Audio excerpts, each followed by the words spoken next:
बच्चों आज के इस वीडियो में आप लोग को 4 नंबर का प्रश्न आपको एग्जाम में आने वाला प्रश्न बहुत ही बेहतरीन तरीके से बताकर जाऊंगा। इस वीडियो को अगर थोड़ा सा भी स्किप करके जाएंगे, अगर छोड़कर जाएंगे तो आप लोग बच्चों आप लोग बड़ी पछताएंगे, क्योंकि यह प्रश्न बहुत बार एग्जाम में पूछा जाता है और इस बार भी प्रश्न पूछे जाने की संभावना है कि श्रेणी क्रम संयोजन का जो सूत्र होता है वह कैसे सिद्ध होता है, कैसे लाते हैं, उसी को हम प्रूफ करके दिखाऊंगा, सिद्ध करके दिखाऊंगा कि आखिर वो सूत्र कैसे आता है। तो भैया जो श्रेणी क्रम संयोजन का जो सूत्र है उसको सिद्ध कैसे करेंगे, कैसे लाएंगे, तो उसको सीखने के लिए बच्चों इस वीडियो को अंत तक बना रहना पड़ेगा आप लोगों को। इतना मजा आएगा आपको, आपको छोला चाट सब में खिलाऊंगा, खिलाते खिलाते देख लेना भैया आप लोगों को मैं सिखा देता हूं कि नहीं सिखा देता हूं।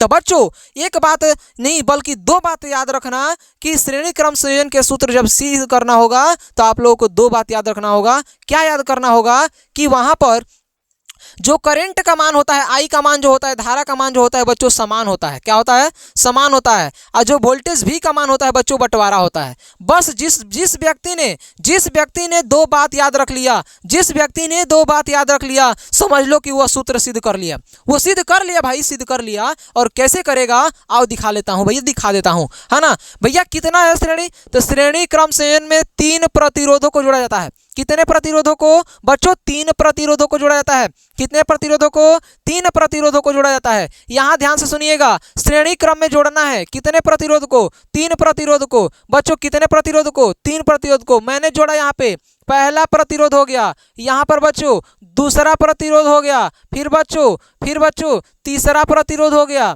अब यहाँ से इस सर्किट को कंप्लीट करना चाहता हूँ तो भैया यहाँ पे प्लस माइनस यहाँ पे एक बैटरी लगा देता हूँ। यहाँ से बच्चों इस सर्किट को हमने कंप्लीट कर दिया।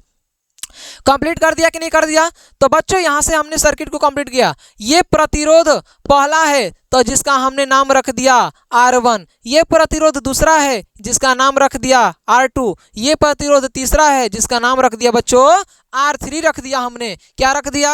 R3 रख दिया। अब चलो हमको सिद्ध करना है क्या चीज? तो सिद्ध करना है श्रेणी क्रम संयोजन का जो फॉर्मूला होता है R इक्विवेलेंट इक्वल टू समतुल्य प्रतिरोध जो होता है वो होता है R1 plus R2 plus R3 होता है। बच्चों यही सिद्ध करके लाना है हमको, R1 plus R2 plus R3। देखिए हम कैसे लाएंगे, इतना मजा आएगा इस वीडियो में भैया कि आप लोग जिंदगी में कभी नहीं भूल पाओगे, कभी भूल ही नहीं पाओगे कि कैसे हम हल किए थे वो श्रेणी क्रम संयोजन का सूत्र। कभी भूलने की चांस बनने ही नहीं देंगे। इतना ध्यान रखना, बस 2 मूल मंत्र याद रखना बच्चों कि आई का मान समान होगा और वोल्टेज भी का मान बंटवारा होगा। क्लियर है? आइए यहाँ पर बच्चों वोल्टेज होता है यानी बैटरी होता है, वो V के फॉर्म में होता है यानी वोल्टेज है। और बच्चों क्या निकलती है? करंट निकलती है, आई निकलती है ना। तो सबसे पहली बात कि हम चलते हैं जरा V के पास, मान के चलते हैं कि V वोल्टेज है। वोल्टेज सही है भाई, V वोल्टेज है। हमने गया मम्मी से कहा क्या, हमने मम्मी के पास गया और मम्मी से कहा क्या कि मम्मी हमको 3 रुपया दे दो, मेला घूमना है। क्या करना है? मेला घूमना है। क्या करना भाई? मेला घूमना है। अब मेला घूमना है हमको, मम्मी से हमने कहा कि 3 रुपया दे दो, तो वो 3 रुपया दी है बच्चों। मान के चलते हैं कि 3 वोल्ट मान लिए उसको, वही हमारे लिए रुपया है। हम रास्ते में चलते गए तब तक एक दुकान मिल गया जिसका नाम है R1। दुकान मिल गया जिसका नाम है R1 और R1 दुकान पे गया तो वह R1 की दुकान पे बच्चों, R1 के दुकान पे एकदम छोला बिक रहा था। वो जमाना था जो कि छोला 1 ही रुपया में मिल गया था। हमको 1 ही रुपया में मिल गया था तो हमने 1 रुपया बेचारा के खर्च कर दिए। क्या कर दिए बच्चों? खर्च कर दिए, यानी कि V1 रुपया हमने खर्च कर दिया। कितना रुपया बच्चों?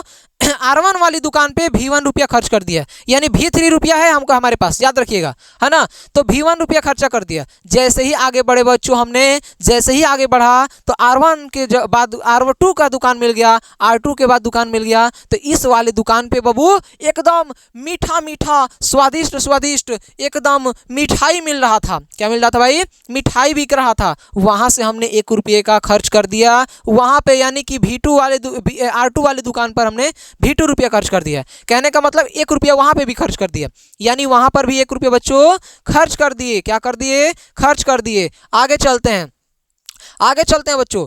यहां हमने चला, R3 का दुकान मिला। R3 का दुकान मिला रास्ते में, एक और मेला में एक और दुकान मिला R3 जिसका नाम था दुकान का, है ना। R3 दुकान पे गया, हमारे पास 1 रुपया और बचा था, उस दुकान पर भी हमने कुछ खरीदा और खरीद करके हमने पैसे को क्या कर दिया, सब खर्च कर दिया, यानी कि भी 3 रुपया खर्च कर दिया। क्या कर दिया बच्चों, भी 3 रुपया खर्च कर दिया, भी 3 रुपया खर्च कर दिया।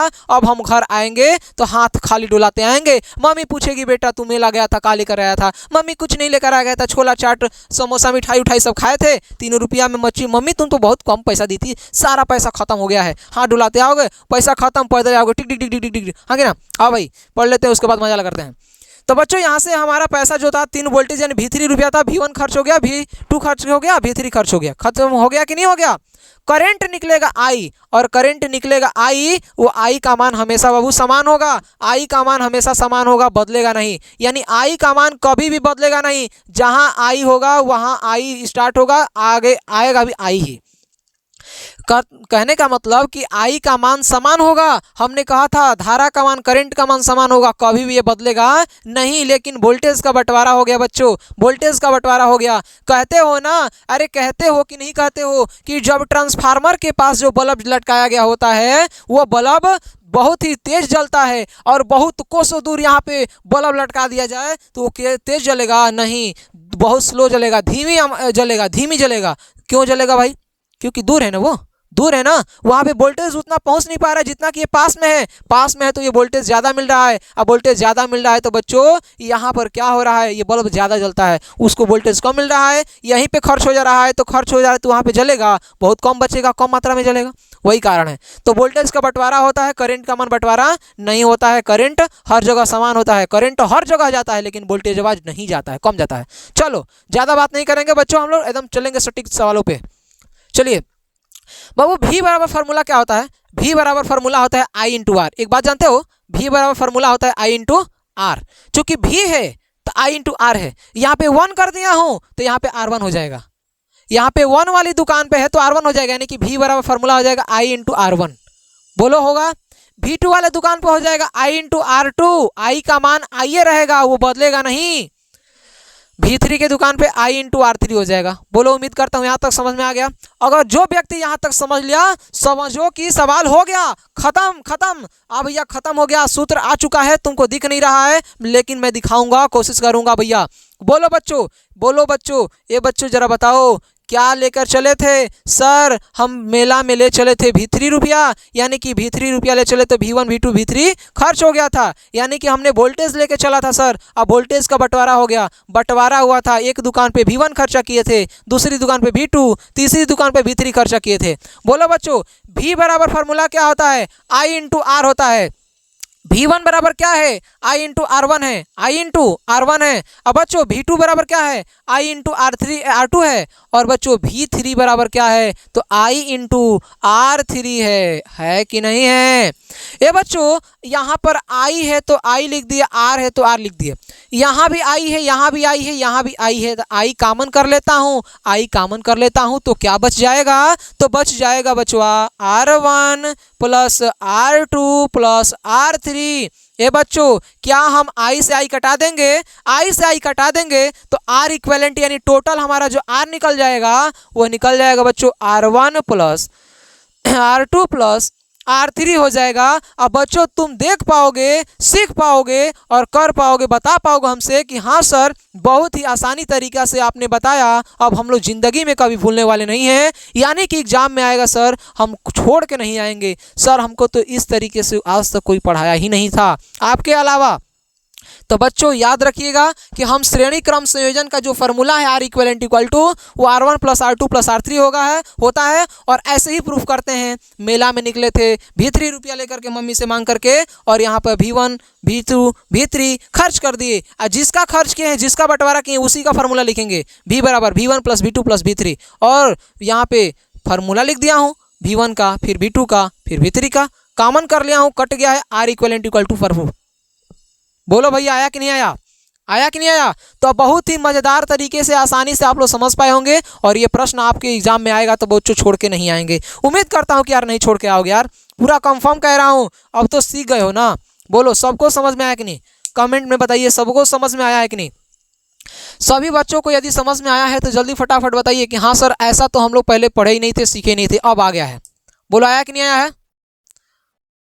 आया है ना? ठीक है बच्चों, तो अब हम मिलते हैं अगले वीडियो में समांतर क्रम संयोजन वाले फॉर्मूला के साथ। ठीक है, तब तक के लिए जय हिंद जय भारत।